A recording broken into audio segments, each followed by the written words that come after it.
This one? He said stop. Yeah, I think that was right. Okay.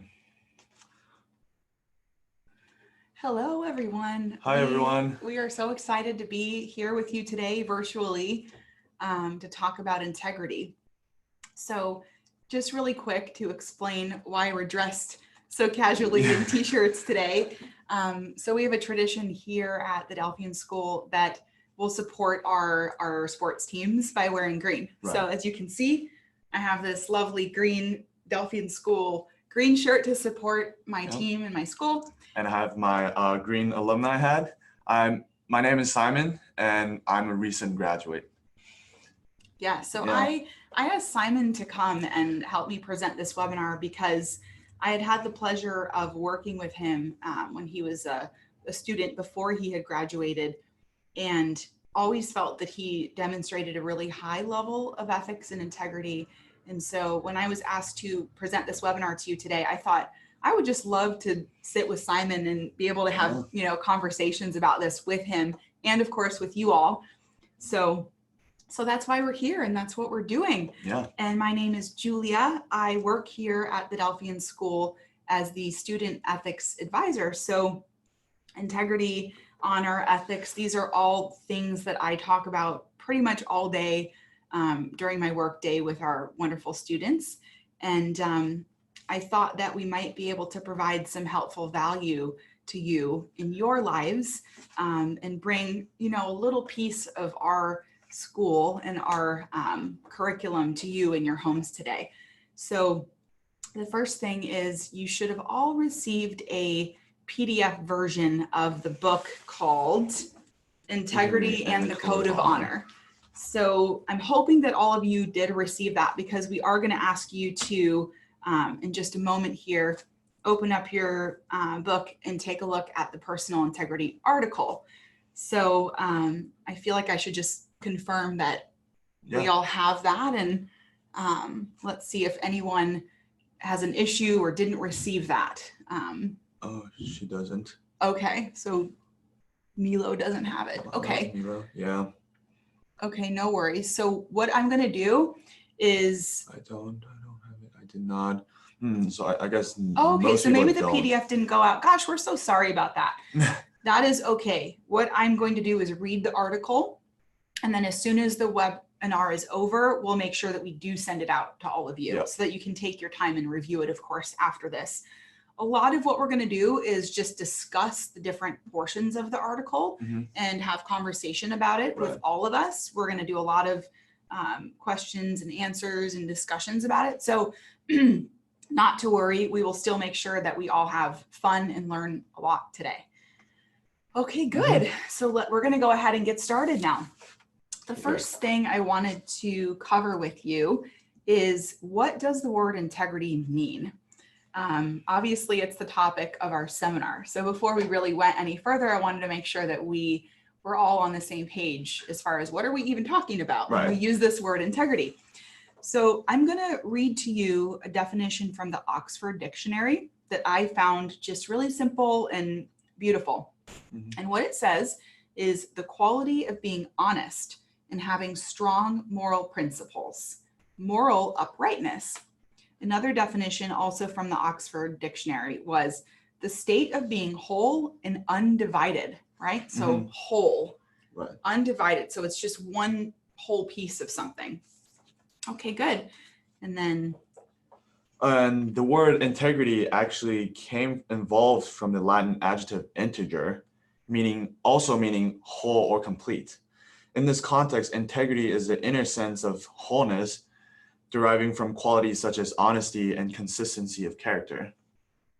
So we really get this flavor when we talk about integrity that it's all about a wholeness and a completeness of character. Individual. Yeah, and the individual really having the sense that they're really, their whole person is there, right? Right. Good. Any questions on what the word integrity means from anyone? We're just going to look and see if there's any questions that pop up really quick. We're doing really well, Ariana. Thank you for asking. Yes, we are excited about Easter, Shanna, definitely. Good. So it looks like we're pretty good on the definition of the word integrity. Mm-hmm. Great. I'm going to move forward then. Okay, so now I'm so glad I said your name right, Shanna. That's a relief. Okay, so I wonder if I can. They won't see it really No. well. Okay. Bad idea. Actually, let's see. If I do this, are they gonna see it? Probably No, that's okay. No. I'll read it. No worries. Yeah. Okay, so this is the article now that we're going to talk a lot about. So it's called Personal Integrity, and it's written by Mr. L. Ron Hubbard. And he says, what is true for you is what you have observed yourself. And when you lose that, you have lost everything. What is personal integrity? Personal integrity is knowing what you know. What you know is what you know. And to have the courage to know and say what you have observed. That is integrity, and there is no other integrity.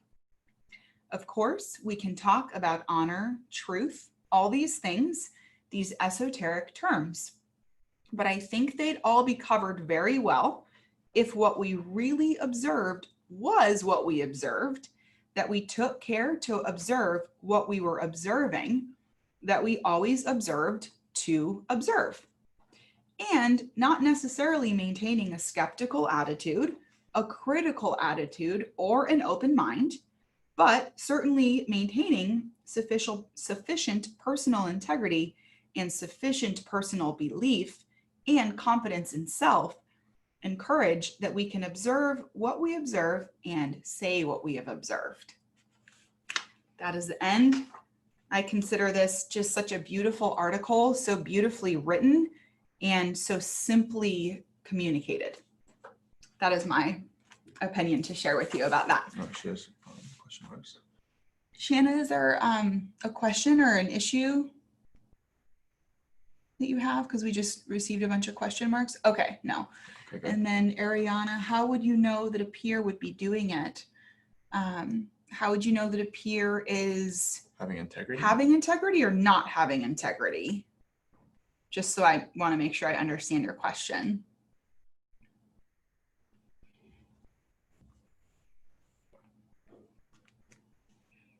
Oops, sorry.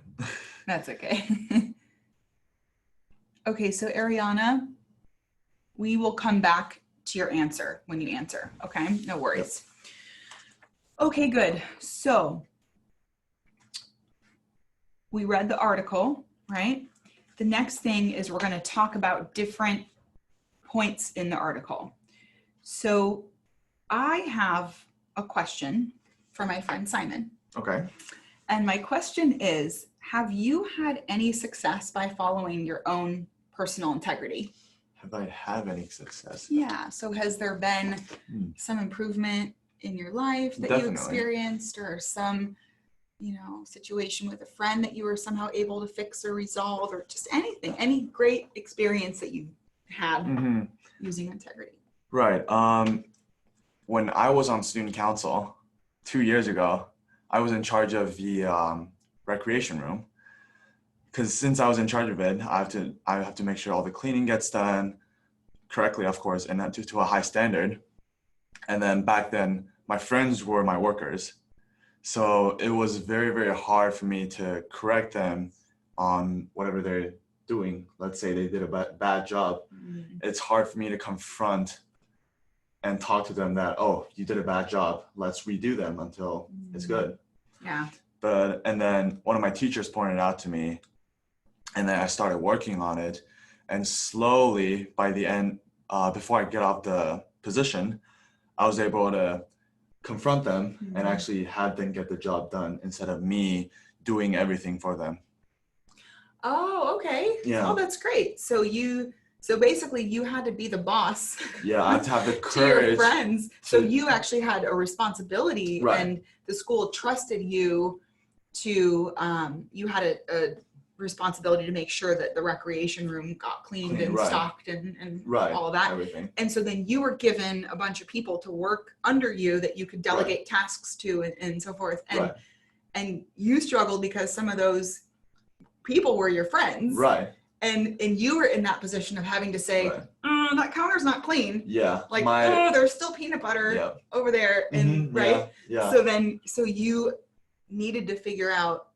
Yeah, I did. If you could, or even how to go about. Right. I needed to have the courage to just and approach them in the right way to really get things done. Yeah. And how do you think it affected you once you kind of figured out for yourself how to address that with them and how to improve that with them? How do you think that affected you and your confidence and certainty in your own self and your ability to do that in the future?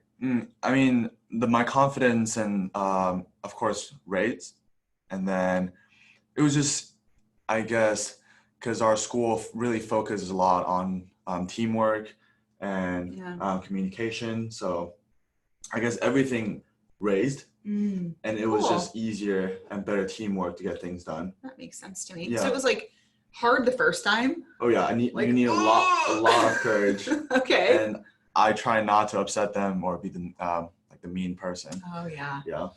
I know that. Okay, good. Yeah. So the first time, how did it go when you had to have these conversations? When I first started, I think I went a bit too harsh. Okay. But then they were like, oh, like, because I've been treating them too nicely. Oh. Yeah. God, Simon, why are you getting so worked up about this? Okay. And then eventually they understood why I was doing that. And then everything got done better, faster. So that's really great. Yeah. That's great. How long do you feel like that transition took for you to go from, oh gosh, I don't want to have to talk to them, to like now it's smooth sailing? And when I was on the position, it took me like a few weeks. Okay. Yeah. I think that's great. Yeah. I think that's really great. Good job to you. Thank you. Doing that. And I really do see actually multiple aspects of this article where you really followed that. I mean, for example, and to have the courage to know and say what you've observed. Right. Saying it's kind that of like they're not doing a good job. Exactly. Right. I've been in this position so many times myself as an adult and as a student here, when I was a student here, where, you know, you really, in that moment that you see, that you observe something that you know is off or not correct. But you let them slip away. You have that choice. Right. There's that moment where you make that decision. Like, I don't want to get into this, so. Exactly. I'm just like, gonna let it it's too hard to confront talking to this person about this, so I'm just going to pretend like I didn't see it, or, you know, brush it off. And and so I know that takes, you know, considerable courage to say, especially when you're talking about friends. Another thing that I noticed that was interesting was that in the end of the article, we talk about not necessarily maintaining a skeptical attitude, a critical attitude, or an open mind. Right. But certainly maintaining sufficient personal integrity and sufficient personal belief and confidence in self and courage that we can observe what we observe and say what we've observed. Right. So you had that courage and that confidence and personal belief in self, even though maybe the first time that you decided to do this and follow this, it maybe felt really scary. Yeah. Or felt, you know, you were really concerned about how it was going to go with your friends and that sort of thing. Right. And you kind of broke the ice, and then it, you know, after that it went well and it was easier. And I think that's great. Yeah. I think that's great. Yeah. Okay. And then, oh yeah, you had a question. I have a question? Yeah. So Julia, what challenges have you faced trying to follow your own personal integrity? Just in life, or I mean, back when you were in high school, when you were at Delphi? Yeah. I have so many examples of that. Let me just think for a moment about maybe the most significant one. I remember a point when I was a student, so I was probably maybe 13, 14. And I pretty much had just gotten here to Delphi as a student, maybe the year before. And I was, you know, really enjoying the study program and our different approach to how we study here. I was really enjoying and appreciating that. And I started noticing that some of my friends who I still love dearly, and I loved dearly at this time, were a little bit more interested in other things. And I was really into just my studies. And I started getting really interested in music, and I really wanted to learn how to play the guitar and how to sing. And my interest started to really pick up in a couple of different areas. And I specifically remember about 2 or 3 friends that, I would say, okay, well, I'm really going to work hard and try to finish this, this class by this time. And because I really want to finish my overall grade by this time. We call it form at Delphi, but it's a similar concept to a grade. And I was really trying to keep myself on track with all of that. And my friends were a little bit like, why? Like, what's the big deal? Why do you care so much about so much time on studying? Just relax, come and hang out, and let's spend the night just chilling. And oh my gosh, I had so many nights that I spent just hanging out and having fun with friends. Again, at a certain point, I decided, I want to start working harder. I wanted to challenge myself a little more. And my friends, this might sound terrible, but they just didn't really support that as much as I was driven to work on it myself. They were more like, we're 13, let's just kind of da-da-da. And so I ended up basically finishing my portion of the program quite ahead of my other friends that I had started off with. And so I ended up going into the high school program a little bit earlier than most of my friends. And I remember getting up into the upper school and looking around. And I went from the middle school, which had, I don't know, maybe 50 people or something, to the upper school that had, I don't know, maybe 150 people. And I was like, whoa, it was 3 or 4 times the amount of people. And it was intimidating at first for me. It was a little bit, it was a little scary to not have these comfortable, 2 or 3 friends around. And so it was really interesting to see myself transition. And I grew up a lot in those, 6 months to a year, my initial time in the high school program. But what was great was looking back on it, when I'm going to refer back to in the article, was having personal belief and confidence in self on this particular point. So my personal belief was that my parents were working really hard to send me to this school, and that I wanted to do well for myself, and I wanted to make them proud. Of course. And I had the confidence in myself to try to push myself a little bit harder, than maybe my friend was pushing himself. And so I think that was a challenge in the sense that I didn't have all of my really close friends with me when I first started in the high school program. I was kind of a lone wolf, getting up into the high school program. Of course, I made friends, and I met some just absolutely wonderful people. And actually, cute, funny story. I very, very specifically remember one of my wonderful friends to this day, Anna, and another friend to this day, Serena, actually seeing me in the lunch line. And I probably looked like, deer in headlights, big eyes. And they walked right up to me and they were like, oh, hey, how are you doing? And how's it going? And it immediately gave me this sense of relief that they were so warm and so welcoming to me. And they just made conversation and invited me to sit with them at lunch. And I will never forget that. I'll actually just always remember that. Never underestimate the power of including someone else and making them feel welcome instead of making them feel not welcome. Huge impact to this day. So I see we had a couple questions come in. Should we answer them? Are you the school counselor? So that's a really good question. Oh my gosh, I'm gonna try. Ascatha. I technically, my title is not school counselor, but it is the closest. School counselor would be the closest similar title to what I do. My title is student ethics advisor.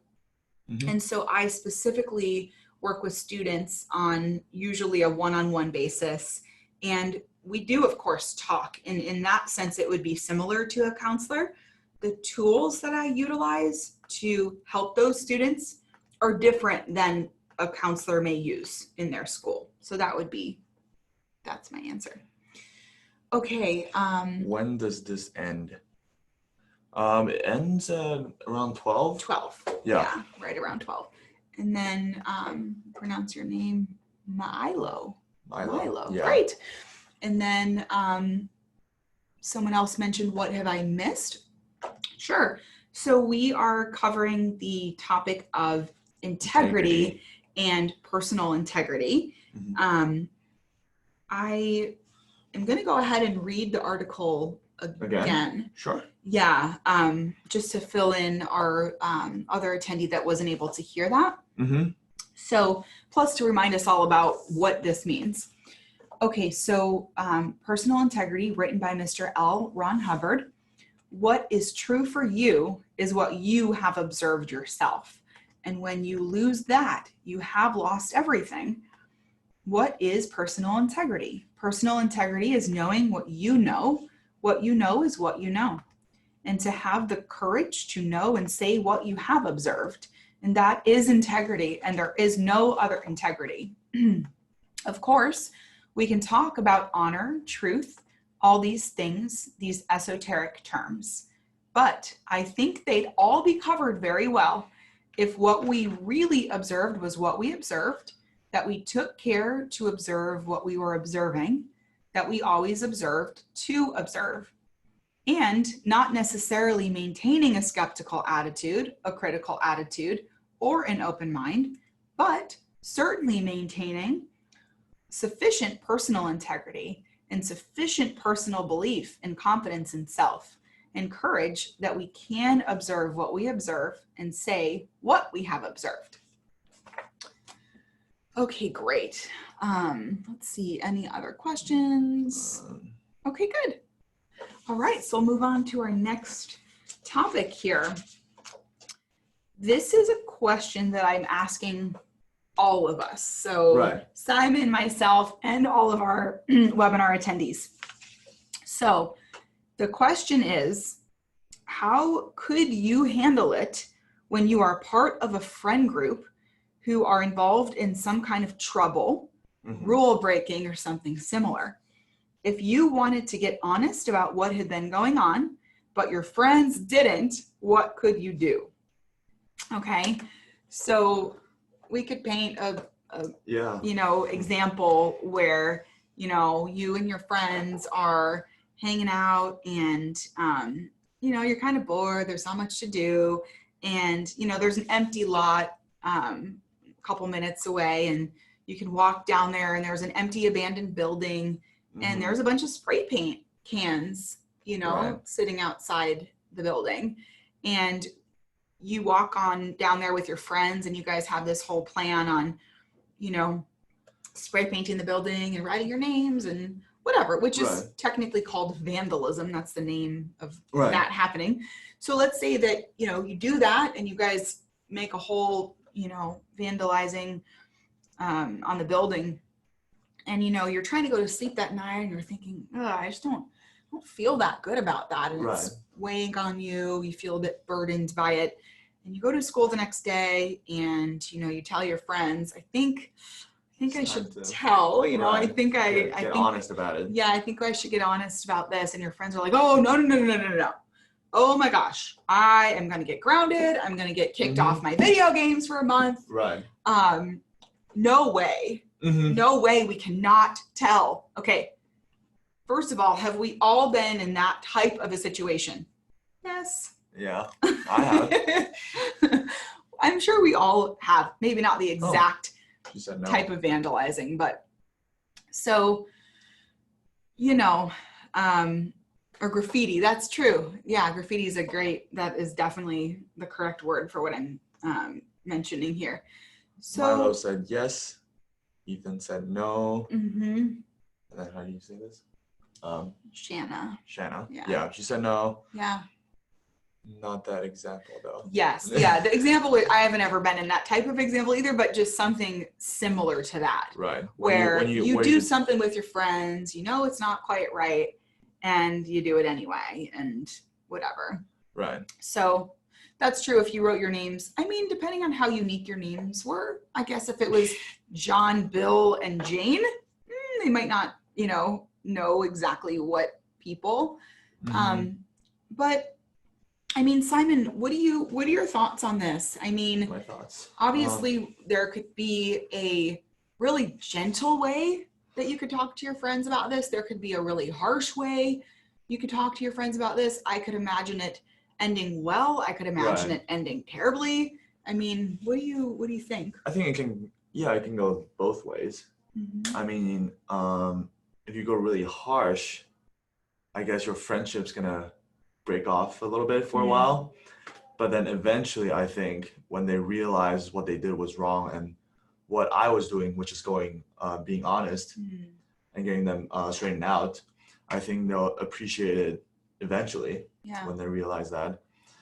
And if you go with the nice approach, where you convince them of being honest, I think of course there's going to be little upsets at first. Like, Simon, why would you do that?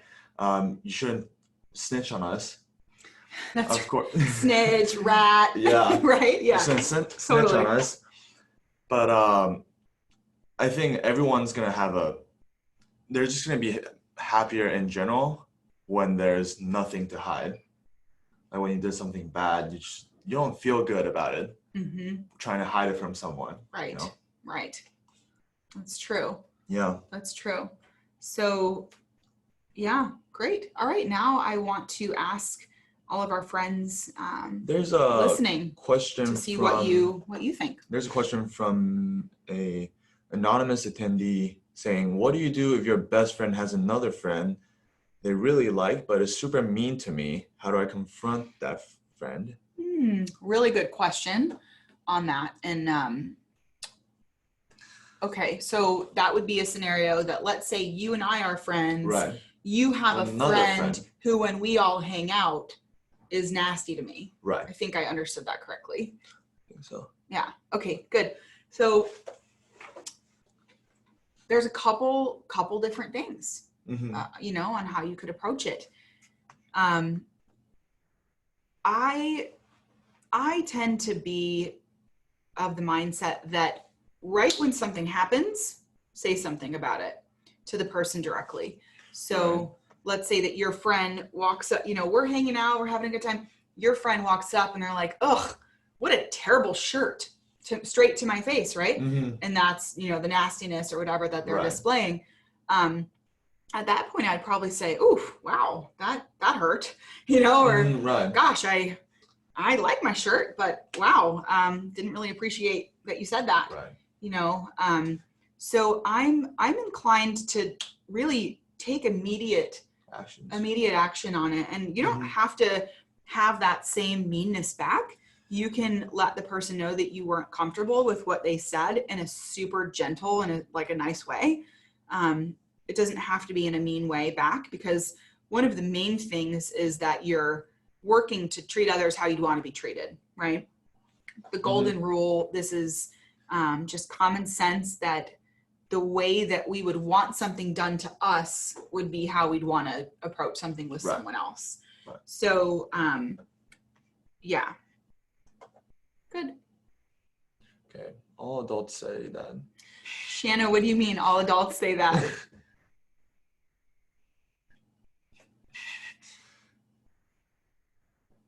Does anyone else have any more points that they want to add into the discussion on ideas on how you could approach your friends if you're uncomfortable with something that's going on or something that's being done?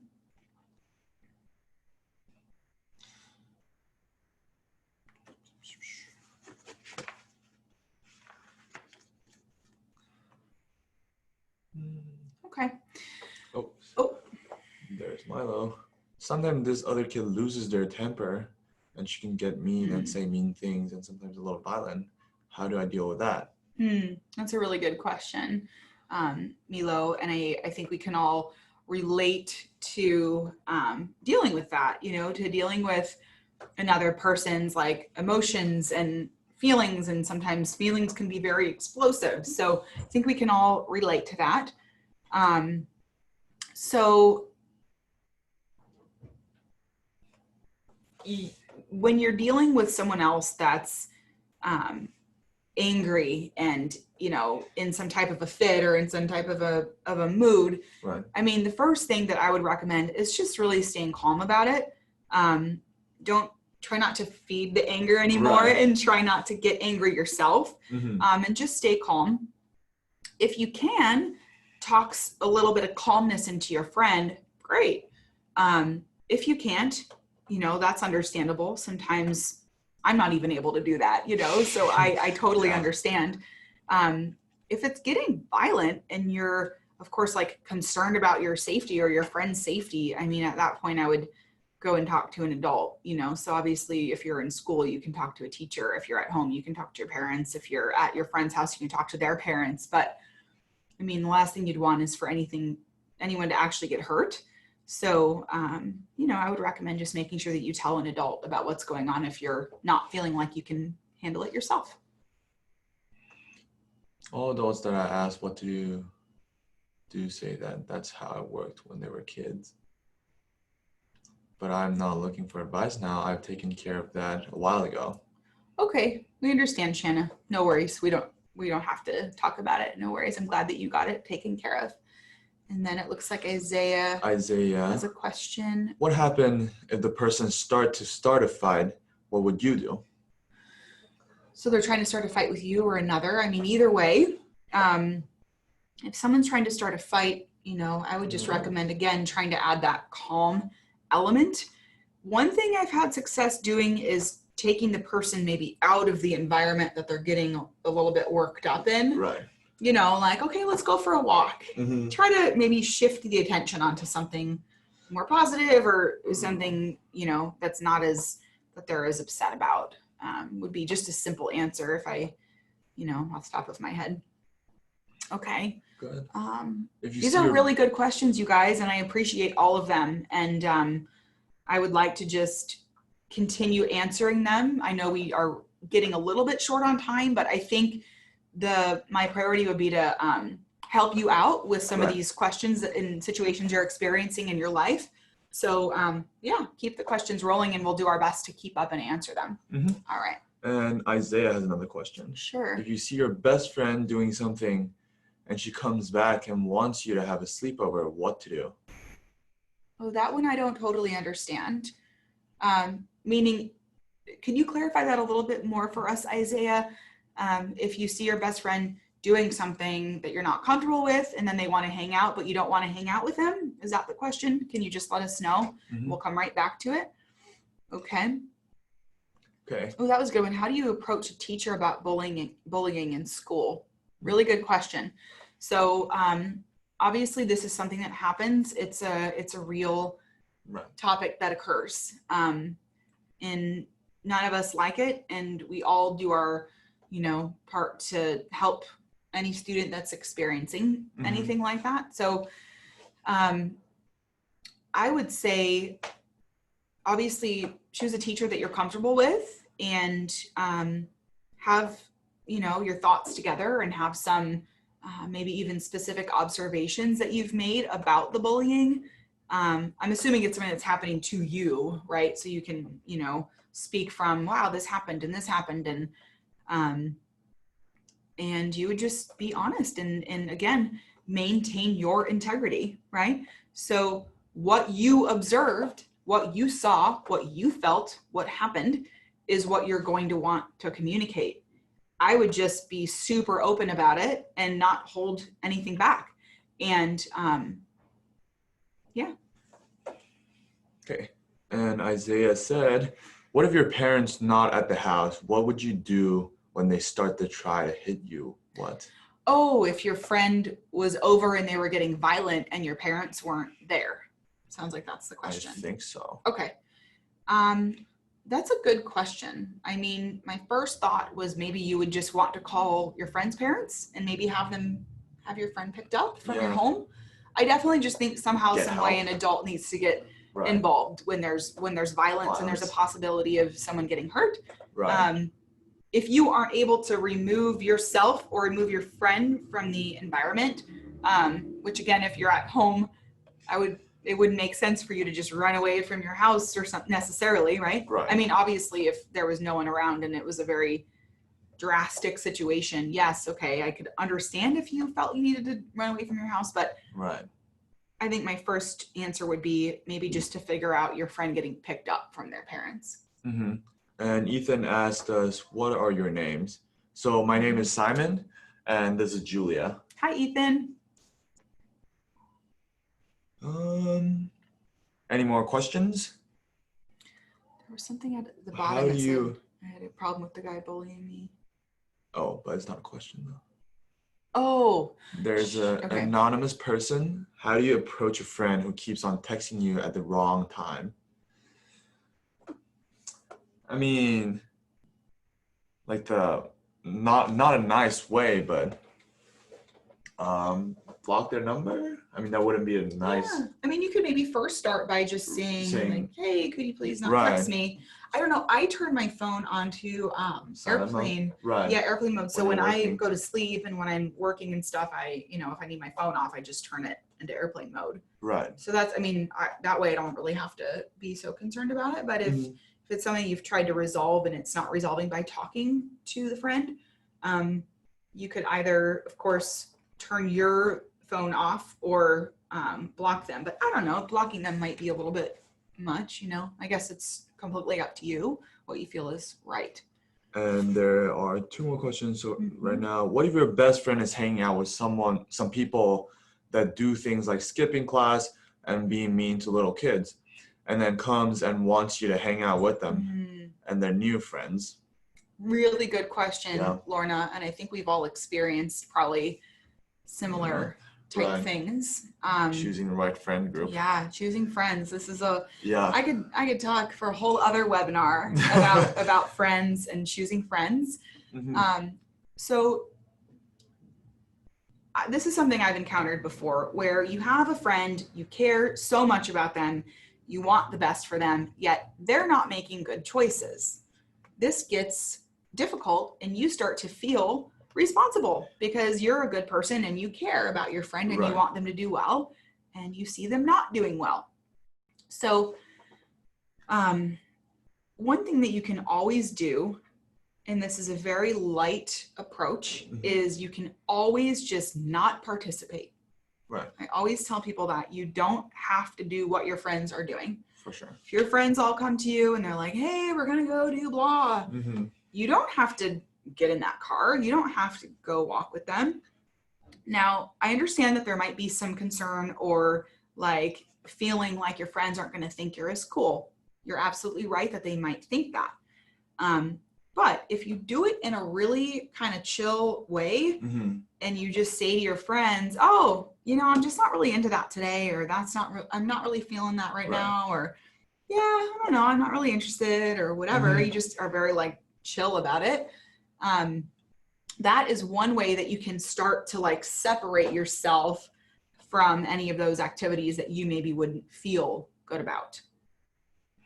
Okay, one last question. Okay. Where is it? Where'd it go? How much has personal integrity changed your life? What a great question. Yep. I'll let Simon go first and then I'll answer after. Me? Yeah. I think it changed my life in many different ways. Because when I was studying in Taiwan, teachers will be the one teaching and we've been just learning one way. She'll be giving us the correct answer and we'll just be studying for the tests. But now here, when you read something and you don't agree with it, you can always challenge your teacher and then just express your ideas instead of just taking in data that you don't agree with. Yeah. And also the example I gave with the manager thing, where I had to let them clean. Yeah. That I think that's a big part.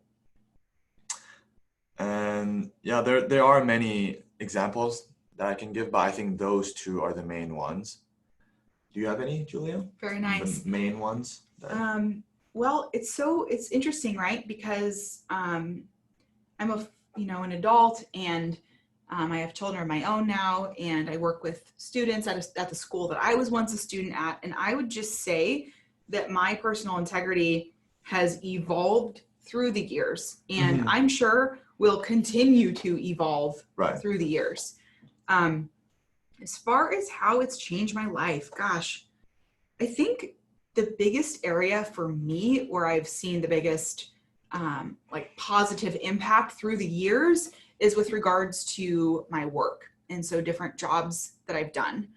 I've learned to observe what I've observed and to speak my mind. And I've, through the years, continued to build my confidence. What is it? Confidence and sufficient personal belief and confidence in self and courage. So I've continued to build on those qualities to where I'm now, if I need to bring something up that I'm feeling needs to be addressed in a job type environment, I do it because I've done it so many times and have had so many, successes and positive results from speaking my mind and saying what I know to be true for me, that doesn't really scare me anymore. I mean, trust me, it did when I was a teenager and when I was learning, when I was first getting familiar with this personal integrity information, it terrified me. It truly did, to have to speak up and say something, and all the ways that people could feel and think about me once I said something. I mean, gosh.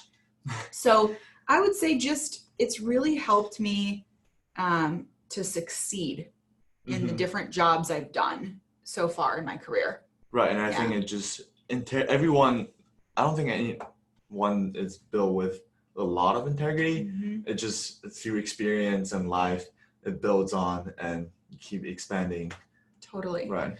And the more and more familiar that you get with using it in your everyday life and practicing it in your everyday life, the more whole you are and you feel and you know that you are. So I'm going to have to wrap up, guys. I'm really sorry. I still have so much we could talk about. Maybe we'll try to schedule another webinar about the same topic, kind of maybe integrity part 2. I'll have to check the schedule and see. Right.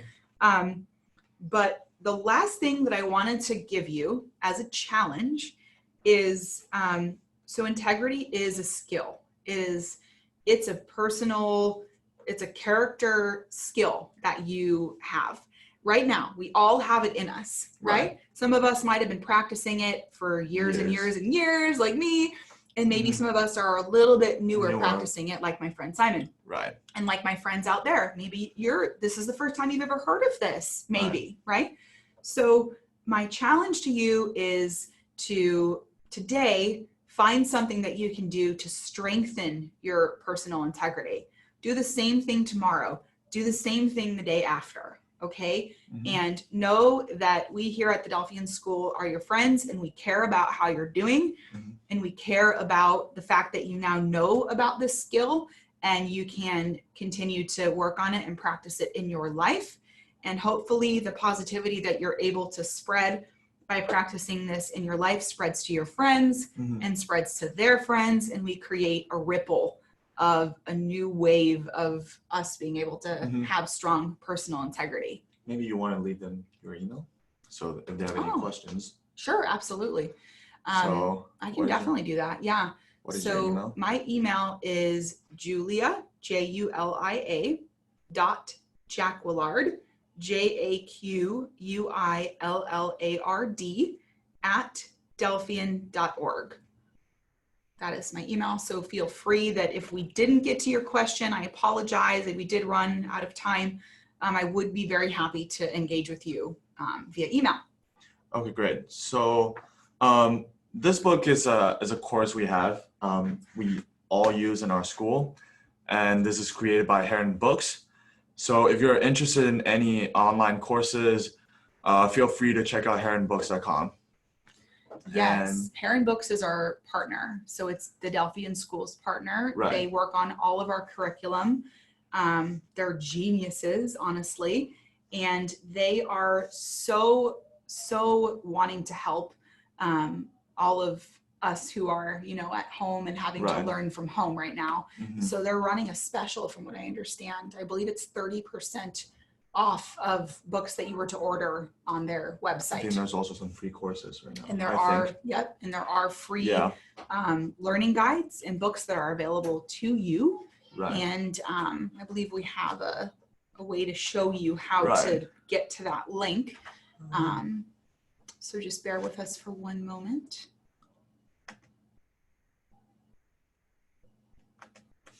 Here. Yeah. So that gives you all the different, all our different partners. And if you wanted to see them check them out some more. This one. We have a promo code for you. It's Delphian 30. And that does get you, I was right. It's the 30% off at heronbooks.com. Okay, so we really enjoy getting to talk to you today. Thank you guys for being such an engaged audience. We actually had so much fun. This was great. And thank you for watching. Take care. Yeah. Bye. Bye-bye.